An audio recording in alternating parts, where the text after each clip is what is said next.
सुने करे ना डरे ना डरे।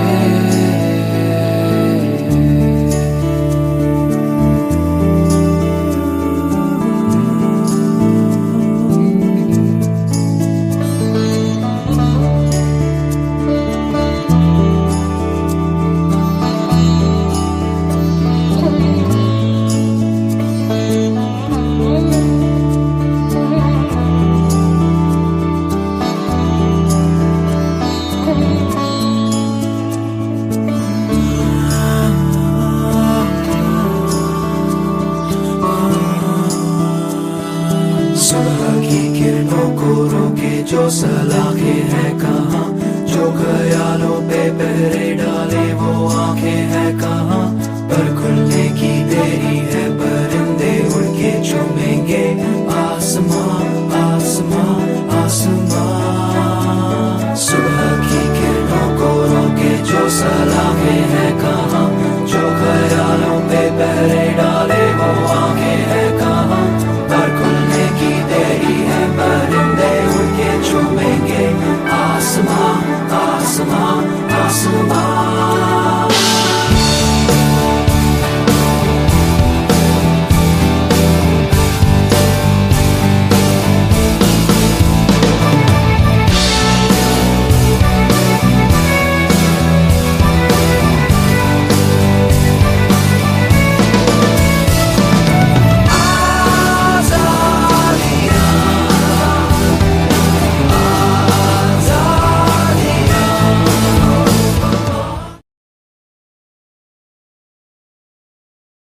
ओम शांति। किसी जमाने में एक व्यापारी था जो कि रेशम का, मसालों का और इत्र का व्यापार करता था। Spices, silk and perfume. उसके पास उसके व्यापार की बहुत अधिक जानकारी थी। किस जगह कैसे व्यापार करना है, कौन सा व्यापार करना है, कहाँ से पैसा ज़्यादा से ज़्यादा मिलेगा, कहाँ से सबसे अच्छा माल मिलेगा, विश्व में वो कहाँ बेचा जाए, वगैरह वगैरह। और एक बार वो ये सुनता है कि एक बहुत बुद्धिमान व्यक्ति आया है उस शहर में, और उसे जो प्रश्न पूछा जाए उसका उत्तर उस बुद्धिमान व्यक्ति के पास है। तो ये व्यापारी उस बुद्धिमान व्यक्ति के पास जाता है और इससे पहले कि वो पूछे अपने व्यापार के विषय में, जो प्रश्न वो खोज कर लाया था, ढूंढ कर लाया था, चिंतन करके लाया था, वो बुद्धिमान व्यक्ति उसे पूछता है, क्या तुम्हें ऐसी जगह जाना है जहां तुम्हें वो मिल जाए जो तुम चाहते हो? वो कहता है हाँ। वो बुद्धिमान व्यक्ति कहता है हिमालय की ओर जाओ, और वो एक चोटी का वर्णन उसे देता है, वहां 3 दिन रहो। अगर तुम 3 दिन वहां रहोगे तो तुम्हें ऐसी कोई वस्तु मिलेगी जो आज तक तुमको मिली नहीं। वो व्यक्ति बहुत खुश हो जाता है और तुरंत अपने घोड़े पर सवार गंतव्य तक पहुंचता है। उस चोटी को ढूंढता है हिमालय की पहाड़ियों पर। 3 दिन वहां रहता है, 3 रात वहां रहता है। अन्न का त्याग कर देता है, जल का त्याग करता है, उपवास करता है, और एक ही आशय, शायद कहीं से कोई अदृश्य दरवाजा खुले और उसे रेशम, इत्र और वो मसाले जो उसकी बुद्धि में था, ऐसा कुछ अद्भुत सा उसे मिले। परंतु 3 दिन के बाद तक उसे कुछ भी नहीं मिलता है। क्रोधित होता है, परेशान होता है, वापस लौट कर आता है। जबकि वहां नदी थी, सूरज था, झरने थे कुछ, वो सब कुछ था, परंतु उसका ध्यान उनकी तरफ नहीं था। वो आकर उस बुद्धिमान व्यक्ति से मिलता है और कहता है, तुमने मुझे धोखा दिया, वहां कुछ भी नहीं मिला। वो बुद्धिमान व्यक्ति कहता है, तुम्हें अब वापस वहां जाने की आवश्यकता नहीं, क्योंकि जहां मैंने तुमको भेजा था, वो जो नदी वहां थी, वहां पर हीरे थे। उस नदी में आस पास सब तरफ हीरे ही हीरे थे। और अचानक वो व्यक्ति याद करने लगता है, मैंने क्या देखा था। पर उसके मन में, उसकी बुद्धि में केवल रेशम था, उसकी बुद्धि में केवल वो मसाले थे, उसकी बुद्धि में केवल इत्र था। और वो याद करने की कोशिश करता है, हाँ नदी बह रही थी, हाँ वो झरने थे, हाँ कुछ धुंधला सा था, कुछ चमक तो रहा था, परंतु वो देख नहीं पाया। हो सकता है कहानी काल्पनिक हो और कहानी यही पूरी हो जाती है। यदि मन में पहले ही कोई कल्पनाएं हैं, रिकॉन्सेप्शंस है, तो किसी और जगह जाकर हम वहां वो नहीं देख पाएंगे जहां वो है, जहां वो वस्तुएं हैं जिनकी सदियों से हमें खोज है। आप सब भी 3 दिन के लिए इस नई जगह पर आए हैं, परंतु यहाँ पर भी अदृश्य हीरे हैं। उन हीरों को केवल वही देख सकेगा जिसका मन ओपन है, जिसका माइंड ओपन है, और जिसके मन में पहले से ही वहां जहां से आप आए हो वो सारी चीजें, वो सारी आइडियाज, वो सारी फेथ, वो सारे बिलीफ सिस्टम्स, वो सारी इच्छाएं थोड़ा देर के लिए बाजू नहीं की है, तो यहाँ जो है वो नहीं देख पाएंगे। क्योंकि जहां आप आए हैं ये साधारण स्थान नहीं है। जहां आपने प्रवेश किया है यहाँ के वातावरण में कुछ ईश्वरीय तरंगे हैं। जैसे वो व्यापारी वहां रहा, 3 दिन 3 रात रहा, परंतु उन हीरो को नहीं देख पाया, वैसे ही यहाँ पर भी अदृश्य हीरे हैं।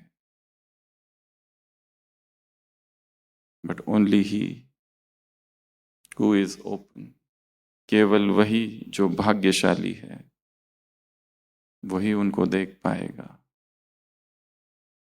ऐसे ही 2003 में नवंबर मास था, जब हमारी उम्र 21 वर्ष की थी, MBBS पूरा हो चुका था, और उन छुट्टियों में भीतर ज्ञान ज्योति जगी थी और संसार के प्रति अचानक से वैराग आ गया था और भगवान की खोज में पागल हो गए थे, यहाँ तक कि सब कुछ छोड़ने को तैयार थे। ऐसी संसार की कोई संस्था नहीं जहां हम गए नहीं। यात्रा तो बहुत पहले चालू हो गई थी, जब हम 16 वर्ष के थे। 12th स्टैंडर्ड की एग्जाम पूरी हो गई थी और हमारे पिताजी चाहते थे कि हम डॉक्टर बने।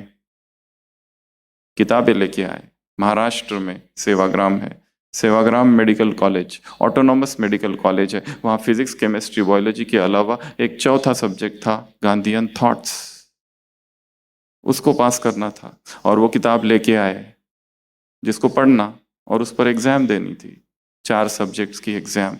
और 12th स्टैंडर्ड पूरा हुआ, 2-3 दिन हो गए थे, छुट्टियां चल रही थी और वो किताब हमारे हाथ में आई, the story of my experiment with truth, सत्य के प्रयोग। और वो किताब पढ़ते पढ़ते हमने देखा लेखक कहता है मैंने चोरी की, पश्चाताप किया। हमने देखा लेखक कहता है मैंने बीड़ी पी, पश्चाताप किया। मैंने झूठ बोला, पश्चाताप हुआ। हमको लगा कि जैसे हमें भी पश्चाताप करना चाहिए, क्योंकि हमने भी ऐसे शायद बहुत पाप किए हैं, परंतु ऐसा कुछ हमने किया नहीं था। परंतु वो किताब पढ़ते पढ़ते हम मौन में चले गए और वो मौन 6 मास तक चला। और वो ऐसा मौन था जहां आध्यात्मिक चेतना जागृत हो गई। एक दूसरी भी किताब घर पर पड़ी थी। एक विदेश का संत है, Saint Francis of Assisi. Love of God नाम की फटी पुरानी किताब घर पर थी। वो हमने ली और उस किताब के एक एक शब्द अंदर घुस गए। हमारे पिताजी और माताजी इतना उनको स्ट्रेस हो गया कि इसने बोलना बंद कर दिया, इसको डॉक्टर के पास लेके जाना चाहिए, इसको हो क्या गया है। उसी पीरियड में एमबीबीएस 12th स्टैंडर्ड का रिजल्ट आया, बहुत अच्छे मार्क्स मिले, ग्रुप्स में 95, 98, किधर भी एडमिशन, मेडिकल, इंजीनियरिंग, मेडिकल के एडमिशन हो गई। 4.5 साल भगवान की खोज में बीते। एक तरफ मेडिकल की पढ़ाई, एक तरफ ईश्वरीय खोज, असंख्य सत्संग, असंख्य राम कथाएं, असंख्य भागवत कथाएं। एक तरफ लाइब्रेरी, एक तरफ मेडिकल की बुक्स, एक तरफ मेडिकल की स्टडी और पढ़ाई और एग्जाम्स, तो दूसरी तरफ एक बेचैनी, सत्य क्या है, सत्य क्या है, सत्य क्या है। एमबीबीएस पूरा हुआ, सब लोग घर चले गए, हम नहीं गए, हम वहीं रहे। दूसरा मौन जो 7 दिन तक चला। अलका श्री जी राम कथा हुई, दिन रात निराहार रहकर सुबह शाम का सत्र अटेंड किया। फिर इंटर्नशिप चालू हुई, 1 साल इंटर्नशिप पूरी हुई। सब ने कहा तुम एमडी करो। एमडी करने कहाँ, इच्छा ही नहीं थी कुछ करने की, बस सेवा ही करनी है। जागृति आ गई थी, शिव ज्ञाने जीव सेवा। पेशेंट ही दरिद्र नारायण, रोगी नारायण है। शॉर्ट में सुना रहे, भाई के पास पहुंचे, वो भी एमबीबीएस कर रहा था, फर्स्ट ईयर में, नागपुर। उसके हॉस्टल में थे, पीजी एंट्रेंस एग्जाम की तैयारी कर रहे थे और तैयारी करते करते फिर से भटकना चालू हुआ। तीसरा मौन। और इस मौन में फिर से संसार में जितनी फिलॉसफीज थी, art of living, Mata Amritanandamayi, divine life society, Shri Shri Ravishankar, eastern, western, Saint Bernard, Saint John, Saint Assisi, सब सब सब सब सब सब सब सब करते गए। पढ़ते पढ़ते रामकृष्ण मिशन में पहुंचे, complete literature of Vivekananda, Chinmaya mission, ऐसी कोई संस्था नहीं छोड़ी। बुद्धिज्म में गए, क्रिश्चियनिटी में गए, 3 मास चर्च में गए और एक तरफ मेडिकल की पढ़ाई। और ये करते करते ऐसा वैराग्य कि यहाँ का कुछ भी नहीं चाहिए। घर आए, भाई के पास थे, घर आए, बताया, डिस्टर्ब हो गए, धमाका हो गया। कम से कम 100-200 लोग समझाने आए, यही है, कहीं जाने की आवश्यकता नहीं, भगवान यही मिलता है। उनको भी बहुत समझाया पर वो नहीं माने। सारे प्रयत्न किए, सत्यनारायण की पूजाएं की, कुंडलियां निकाली, और कहानी बहुत लंबी है पर शॉर्ट में इसलिए बता रहे हैं कि वो सारा फेज, किसी ने कहा हमारी ही लौकिक बहन जो ब्रह्मा कुमारी से जुड़ी, हमने और उसमें टोटल विरोध। थोड़ा सा पढ़ा पर ये फिलॉसफी हमको अलग लगी। एक तरफ संन्यास मार्ग, एक तरफ भक्ति मार्ग, एक तरफ ब्रह्मा कुमारी। हमने 3 भागों में विभाजित किया इस संसार की फिलॉसफी को। एक तरफ उपनिषद, एक तरफ भक्ति जिसमें हम डूब चुके थे, सत्संग सुनते सुनते सुनते अनन्य भक्ति, गिर जाते थे, सत्संग सुनते सुनते थे, बेहोश हो जाते थे। और ये एक नई फिलॉसफी, एक नई बात। परंतु विवेकानंद पढ़ने के बाद पता चला हर मार्ग एक ही जपक जाता है, late everyone worship his own majesty. और उस वैराग की अवस्था में जहां हमने डिसाइड कर लिया था कि अब मुझे संसार छोड़ना है, 2 मार्ग दिखाई देने लगे, एक डॉक्टर, एक patient, stethoscope, post graduation, patient सेवा। दूसरा मार्ग संसार को छोड़ दूं, भगवान की खोज, संन्यास। वो स्ट्रगल 9 मास तक चला। हम अकेले थे, हमारा पूरा खानदान हमारे खिलाफ। और फिर जब लौकिक बहन ने कहा एक बार यहाँ आओ, तो हम आ गए। ट्रेन में बैठे, ट्रेन चल पड़ी। कहाँ जा रहे, क्यों जा रहे, कुछ पता नहीं। 25 या 6 नवंबर 2003, और जहाँ आप हैं, हम भी ऐसे ही एक बार आए थे, जीन्स टी शर्ट पहनकर। इस कैंपस में प्रवेश किया था गेट नंबर 2 की, जो गेट नंबर 6 है। परंतु ऐसी आग, ऐसी प्यास, मेडिकल का कुछ नहीं चाहिए था, छोड़ने को तैयार हो गए थे। मेडिकल के सारे सर्टिफिकेट जलाने को तैयार हो गए थे। हमारे पिताजी ने सब कुछ छिपा दिया। लेटर लिखा था Atal Bihari Vajpayee, prime minister of India, my son has been hypnotised by the spiritual institutions, please help the helpless father. कितने लोग समझाने आए, क्या कर रहा है। उसी समय एंट्रेंस जो एग्जाम दी थी उसका रिजल्ट आ गया। एमडी में एडमिशन हो रही थी, हमने वो छोड़ दिया, नहीं चाहिए। एमडी करूं या भगवान को पाऊं। इतना वैराग, इतना वैराग, क्या करूं।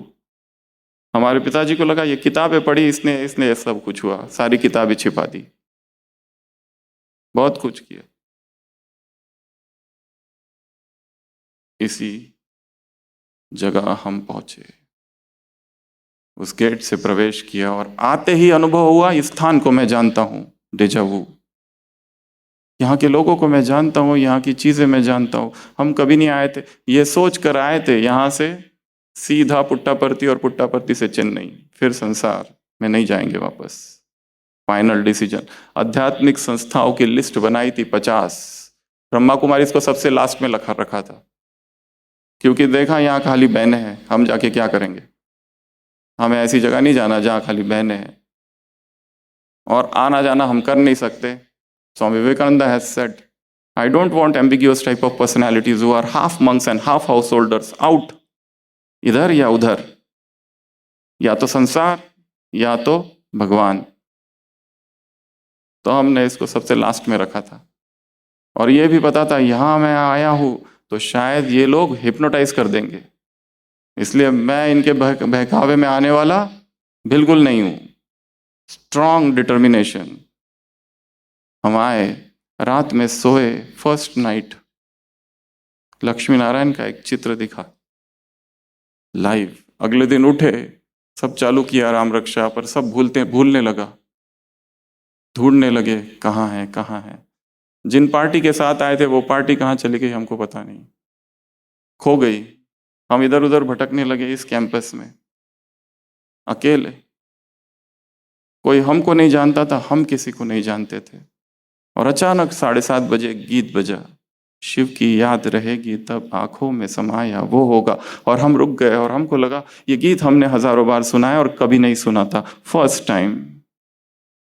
और देखा ये कौन लोग हैं सारे, एकदम ऐसे चुप। ट्रैफिक कंट्रोल आपने देखा होगा, ये कौन सी अवस्था है। हम सोचने लगे व्हाट इज दिस। जैसे सेंट फ्रांसिस की अवस्था थी, एक्सटेसी की, चैतन्य महाप्रभु की अवस्था थी, भाव समाधि या रामकृष्ण परमहंस की अवस्था हो जाती थी, या आनंदमयी माँ की अवस्था होती थी, भाव समाधि। ये क्या है, ये कौन है, ये क्या लोग हैं। और फिर वो दिन 30 नवंबर 2003, आज से लगभग 21 साल। ये जो हॉल है बाजू का, देखा है डायमंड हॉल, बाबा मिलन। हम वहां जाके बैठ गए, 3 बजे से लेकर रात 11 बजे तक इसी हॉल में बैठे थे। अश्रु धाराएं बह रही थी। जो गीता में सुना, जो श्लोक सुने, जिनको पढ़ा, वो क्राइस्ट, वो मोहम्मद, वो गुरु नानक, तुलसीदास, मीरा, सब उस स्टेज पर दिखाई देने लगे। मया तद्विदं सर्वम जगत व्यक्ति मूर्ति नाम स्थानी सर्वभूतानि न चाहम तेषु अवस्थित। गीता के सारे वो श्लोक वहां से सुनाई देने लगे, और एक आवाज ने हमसे कहा कि तुम जिसको ढूंढ रहे हो वो मैं हूं। I am that. I am the alpha and omega of this world, I am the be all and and all of this world.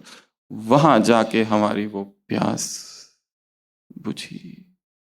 रोते रहे रोते रहे। इस संस्था का कोई हेड आकर भी हमको समझाता, ये ब्रह्मा कुमारी थे, ये उसकी philosophy I would have rejected, क्योंकि हमारे पास दूसरी बहुत सारी फिलॉसफीज थी माइंड में।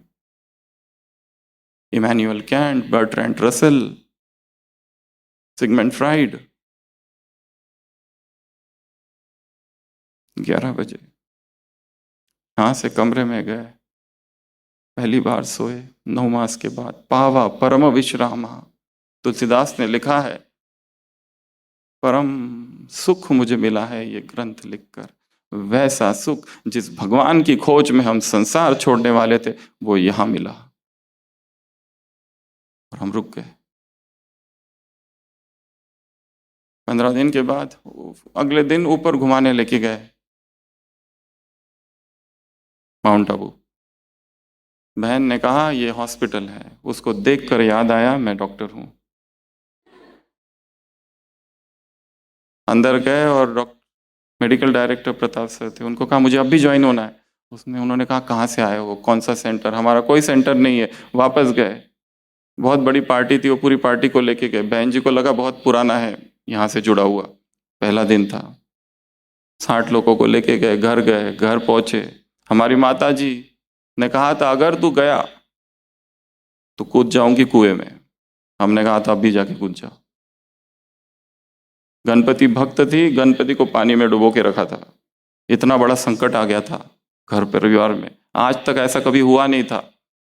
घर जा गए और कहा कि सन्यास कैंसल, गणपति पानी से बाहर निकले। पर हमने कहा हम यहां जा रहे हैं। उसने कहा जा जा, डॉक्टर तो रहेगा। और 15 दिसंबर 2003 में हम ग्लोबल हॉस्पिटल आ गए। 1.5 साल यहाँ थे। सबने कहा फिर से तुम एंट्रेंस एग्जाम दो।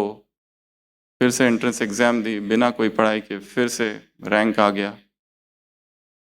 5 साल 6 मास बाहर थे, मुंबई में अलग अलग जगह पर। एक बार तो पीजी छोड़ दी थी। और वो दुख घर वालों का इतना ज्यादा था, क्योंकि जब हमने सब कुछ छोड़ रहे थे, हमारा ही दूसरा दूर का भाई, उसको पोस्ट ग्रेजुएशन मिल रहा था, उन्होंने लिया पेमेंट सीट पर 30 40 60 लाख देकर। इसलिए माँ बाप का दुख और ज्यादा था। हम बीच बीच में उस 6 मास 5 साल 6 मास बाहर थे, यहाँ आते जाते रहे। और निर्वैर भाई साहब के बारे में एक बात सुनाओ, उनसे मिलते रहते थे। और उन्होंने हमको एक बात कही थी। हमने उनसे कहा था हमें वापस इस ग्लोबल हॉस्पिटल में आना है और यहाँ सेवा करनी है, हमारा जीवन व्यर्थ जा रहा है। बचपन में एक मराठी गीत सुना था, बलसागर भारत हो, विश्वात शोभुनी राहो। एक वो गीत क्या था, पूरी लाइनें पता नहीं, परंतु वो अवचेतन मन में भीतर घुस गया था। ये जीवन ना तरी व्यर्थ में सिद्ध मराया लाहो। मैं सिद्ध होकर मरना चाहता हूं, व्यर्थ नहीं। हमें याद है भाई साहब की वो बात। उन्होंने कहा था वहां रहकर यहां आने के बाद तुमको क्या करना है इसकी प्लानिंग करो। और वही हुआ। और एट लास्ट 10 हम वापस आ गए, पढ़ाई पूरी करके। और तब से लेके अब तक 14 साल यहां हो गए। इन 14 सालों में आबू के पर्वतों पर, आबू की पहाड़ी में ज्ञान का चिंतन एक तरफ, पेशेंट्स, और पेशेंट्स भी ओपीडी में लगभग everyday more about 100 patients, emergency 24 hours on call, ICU, dialysis, OPD, ward, सब कुछ होते हुए भी एक आध्यात्मिक चेतना जागृत हुई कि जीवन का लक्ष्य केवल शरीरों को ठीक करना नहीं है, मुझे तो कुछ और करना है। जो करने मैं आया हूं,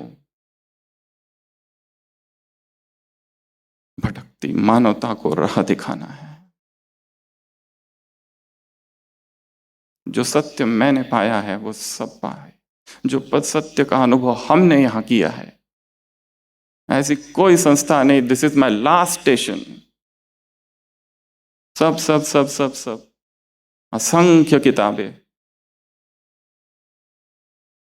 रामकृष्ण मठ में जाते थे, वहां पे इतने उपनिषद थे, सारे पूरे किए। इतनी सारी अनगिनत संस्थाओं में गए और अंततः यहाँ आए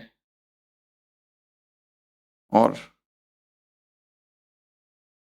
किसी ने हमको चुन लिया, हमने नहीं चुना। इसलिए आप सबको देखकर हमें बहुत खुशी हो रही है।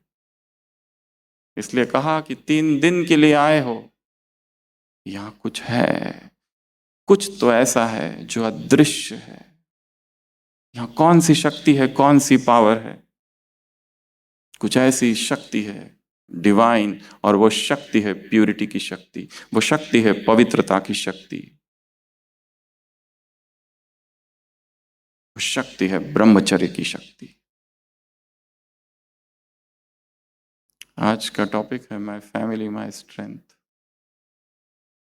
समय कम है, शॉर्ट में आपको कुछ बातें बताएंगे। बहन जिसको हमने कहा था, जब ये टॉपिक दिया, हमने कहा कोई टॉपिक चेंज कर सकते हैं क्या? उन्होंने कहा नहीं, टॉपिक फिक्स है, यही है। हमने कहा इस तरह के टॉपिक, परंतु इसके अलौकिक अर्थ भी है। एक परिवार तो वो है, वो अलौकिक परिवार, ये है अलौकिक परिवार। संसार में फैमिलीज का डिवीजन है, nuclear family, isolated family, extended family, blended family, अलग अलग फैमिलीज है। और हम में से हर एक किसी एक फैमिली से बिलोंग नहीं, हमारी कितनी सारी फैमिलीज है। कोई जिम जाता है तो जिम की एक फैमिली है, कोई रनिंग करता है तो रनिंग वालों की एक फैमिली है, कोई मेडिटेशन करता है तो मेडिटेशन वालों की एक फैमिली है, हम लोगों की एक मेडिकल फैमिली है। कोई डाइट पर्टिकुलर करता है, फ्रूटेरियन फैमिली, लिक्विडेरियन फैमिली, ब्रेदेरियन फैमिली, अलग अलग फैमिलीज होती है। रॉ फूड वालों की फैमिली, कुक्ड वालों की फैमिली। उसी तरह ये एक अलौकिक परिवार है, प्रभु परिवार हम इसको कहते हैं। और ये परिवार इतना अद्भुत परिवार है, बहुत बहुत अद्भुत। एक घर छोड़ा था, इतने बड़े परिवार से जुड़ गए, और जिस घर को छोड़ा था वो भी अब इस परिवार से जुड़ गए। वो जिन्होंने विरोध किया था, मार्ग पर खड़े हुए थे, वो सब यहां आ रहे हैं। वो सब जो कहते थे तेरी बुद्धि खराब हो गई, वो सब जो रोकते थे, ये क्या कर दिया तुमने, ऐसे कैसे हो गया, तुम तो अच्छे थे पहले, ये कहां घुस गए, वहां नहीं जाना, बाकी सब संस्थाओं में जाओ, ये ब्रह्मा कुमारी इसको छोड़ के वहां नहीं जाना। बस वो लोग हिप्नोटाइज करते थे, वो सब कहने वाले। पूरी एमबीबीएस के बैच में हम एक ही थे जो यहाँ पहुंचे। अब उस बैच के हमारे जो दूसरे लोग हैं, वो कहीं ना कहीं जुड़ गए। हमने कभी किसी को उनको नहीं कहा कि आओ, अपने आप ही जुड़े, क्योंकि सत्य ये एक ही है। तो परिवार में कुछ बातें होती है। सबसे पहली बात, एक्सेप्टेंस। हमने ये एक्सेप्टेंस इस परिवार में देखा। आप ये सारी बातें अपने परिवार में लागू करो। और ये जो क्लास है, इसकी कुछ मुख्य पॉइंट्स है जो हम आपको पम्पलेट, ये भी एक बात है कि इस परिवार से अभी अभी सुबह सुबह 8 बजे हमने ये सोचा क्या सुनाना है परिवार के बारे में। एक जगह लिखा, एक दूसरे भाई को तुरंत भेजा, उसने उसको पिक्चर बना दिया। फिर हमने सोचा फोन करके देखते हैं, नीचे फोन किया एक भाई को कि क्या आपकी प्रिंट आउट दे दोगे, 700-800 इतने युवा आए हैं। उसने कहा तुरंत आए, और प्रिंट आउट रेडी है, इस क्लास के बाद या दोपहर में आपको वो प्रिंट आउट दे देंगे। इस क्लास की मुख्य पॉइंट्स। इतना फास्ट काम लौकिक में भी नहीं होता, इतना फास्ट। हर चीज कुछ भी करना हो, इतना फास्ट इतना फास्ट इतना फास्ट, जबकि हम जानते नहीं, हम लोग मैरिज से ना तो ब्लड से जुड़े हुए लोग हैं। यहाँ पर सब युवा है, अलग अलग बैकग्राउंड, अलग अलग फैमिली से आए हुए लोग हैं, किसी का कोई कनेक्शन नहीं है, परंतु इतना पता है ये इस संस्था से जुड़ा। ये संस्था को हम 4 भागों में कहते हैं। एक तो संस्था भी है, ये यज्ञ भी है, ये यूनिवर्सिटी भी है, और ये परिवार भी है। ये सारा एक परिवार है, one God one world family. ये ऐसा ईश्वरीय परिवार है। सबसे पहली बात, A for acceptance, we accept each other. वैसा आप लौकिक परिवार, आपका जो परिवार है, ऑफिस का एक परिवार है, जिम का जो भी परिवार है, वहां पर ये सारी 26 principles you apply. A for acceptance, B for bonding, एक दूसरे से बॉन्डिंग हो। आज अगर संसार में आप देखो तो परिवार में मनोमालिन्य है, एक का दूसरे से नहीं जुड़ता।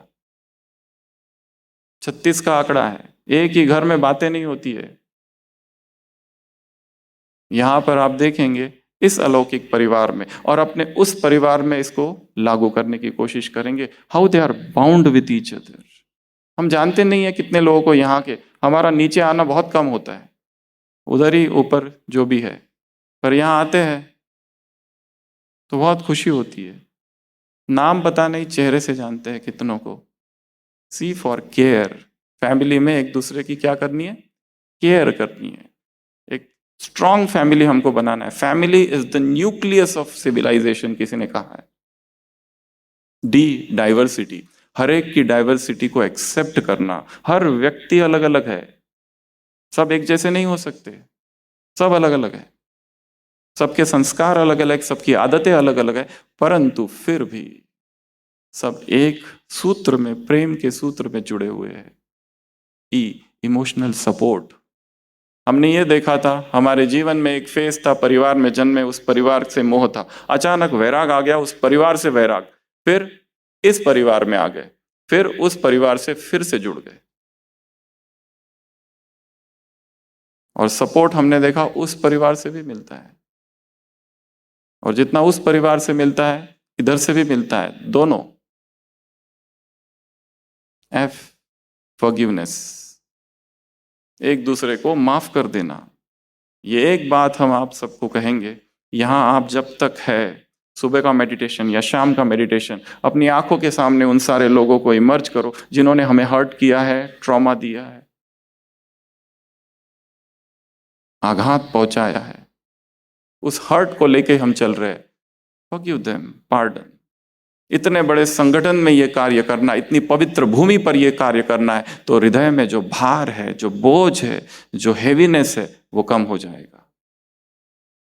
Just forgive. अभी अभी 1 मिनट के लिए सभी बैठेंगे, चुप, मौन, एकांत, इन मेडिटेशन, और आंखों के सामने, आंखें बंद, आंखों के सामने उन लोगों को लाएंगे जिनके प्रति मन में घृणा है, नफरत है, जिन्होंने हमारा कुछ अहित किया है। मैं आत्मा इस पवित्र प्रांगण में, इस पवित्र भूमि में बैठकर ये संकल्प करती हूं, इस संसार में सभी निर्दोष है, ये ड्रामा परफेक्ट है, किसी से कोई घृणा नहीं, नफरत नहीं। जिन्होंने असहयोग दिया, हर्ट किया, इंसल्ट की, अपमान किया, गाली दी, षड्यंत्र किए, आज मैं इस सभा में बैठकर उन सभी को क्षमादान देती हूं। मन सभी बोझों से मुक्त है, मैं शांत हूं, निर्भर हूं, निर्भोज हूं। जो कुछ हुआ वही जन्मों जन्मों का काउंट्स था, क्लियर हो गया। ओम शांति। तो माफ कर देना। अगला, आस्क फॉर फॉरगिवनेस, ग्रेटिट्यूड, धन्यवाद का भाव एक दूसरे के प्रति। उसके बाद में ह्यूमर एक बहुत पावरफुल एलिमेंट है, जो आप देखोगे इस परिवार में सब लोग सीरियस भी है, रमणीक भी है, गंभीर भी है, सबका बैलेंस है। जे, जॉइंट रिस्पॉन्सिबिलिटी, ये सारी पॉइंट्स आपको हम देंगे, उसका आप पढ़ना, चिंतन करना। केयर एक दूसरे की, काइंडनेस, लॉयल्टी एक दूसरे के प्रति, म्यूचुअल रिस्पेक्ट एक दूसरे के प्रति, नर्चर एक दूसरे की पालना करने का संस्कार, बड़े छोटे की पालना करे, छोटा भी बड़े की पालना करे, आज्ञाकारी बनकर, अंडरस्टैंडिंग, पेशेंस, क्वालिटी टाइम एक दूसरे के साथ स्पेंड करना, रेजिलियंस, फ्लेक्सिबल नेचर हो,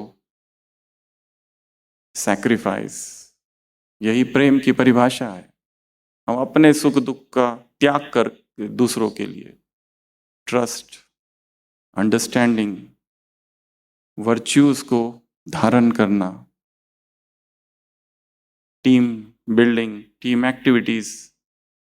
घर में जो डिस्टरबेंस होता है, बीच बीच में पिकनिक में चले जाओ, वो पिकनिक में सारा कुछ समा जाता है, हृदय हल्का हो जाता है। Warmth, comfort, Z factor, uniqueness है हर व्यक्ति की, वो जानना है। Zero conditional love, unconditional love, हमने ये निर्भय भाई साहब के पास से बहुत सीखा। सबके लिए रहम भाव, सबके लिए कंपैशन, चाहे कोई भी हो, कैसा भी हो। उदार चरिता नाम तो वसुदैव कुटुंबकम। तो ये कुछ परिवार की बातें हैं। तो आप सबको आमंत्रण भी है, उस परिवार में तो आप हो ही हो, जहां माँ बाप बहन भाई सब लोग हैं, मित्रों का एक परिवार, पर ये एक ईश्वरीय परिवार है। तो जैसे हम आए थे और यहाँ जुड़े थे, हमें लगता है कि हर चेतना, हर आत्मा यहाँ आए, इस ईश्वरीय ज्ञान को ले, इसको समझे, इसको तुरंत स्वीकार ना करे, इसकी डेप्थ में जाए, तर्क करे, रीजनिंग, लॉजिक, इसको समझे, इसकी गहराई में जाए, और उसके बाद ही इसको स्वीकार करे, नॉट बिफोर दैट। जो मार्ग संदेह से चालू होता है वो निश्चय में एंड होगा। बिगिन विद डाउट, ये क्या है, एक जिज्ञासा तो हो, ये है कौन लोग। संसार में भी डेथ्स होती है, पर यहां देखो किस तरह का वातावरण है। किसी को रोता हुआ देखा, किसी को रोता हुआ देखा। योग चल रहा है, मेडिटेशन चल रहा है, कैसी तरंगे फैल रही है अव्यक्त। ये सब कुछ अजीब ही है। क्यूरियोसिटी, एक क्यूरियोसिटी, एक इनक्विजिटिवनेस का भाव जागृत हो कि हम आए हैं, ये कौन है बहनें जो यहाँ बैठी है, क्यों ये यहाँ बैठी है, ये भाई कौन है जो यहाँ दिख रहे हैं, सारे युवा युवा ही दिखते हैं यहाँ तो हर डिपार्टमेंट में। Who are they. और लास्ट एक ही बात कहूंगा क्योंकि टाइम पूरा हो रहा है। स्वामी विवेकानंद ने कभी कहा था, 1902 में ही डाइड। यह संस्था चालू हुई 36-37 में। उन्होंने एक बात कही थी, a day will come when Indian lady clad in white shall spread the message of God the world over. एक समय आएगा जब भारतीय नारी श्वेत वस्त्र धारण करेगी और सारे विश्व भर में परमात्मा संदेश फैलाएगी। वो कौन सी नारियां है? वो एक भविष्यवाणी थी, वो यही ब्रह्मा कुमारियां ही है, जिन्होंने अपना जीवन, अपना सर्वस्व, अपना यौवन, अपना शरीर, अपना मन, अपना धन, अपनी प्रतिभा, सब कुछ इस यज्ञ की वेदी पर स्वाहा कर दिया है। ओम शांति।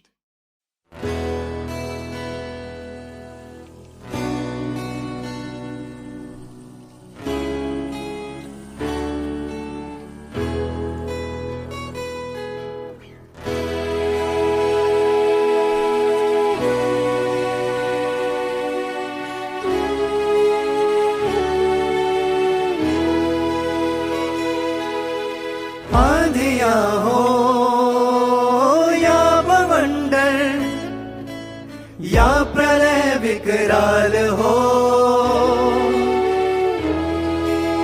ऐसा हो दृढ़ संकल्प अपना, जीत अब हर हाल हो।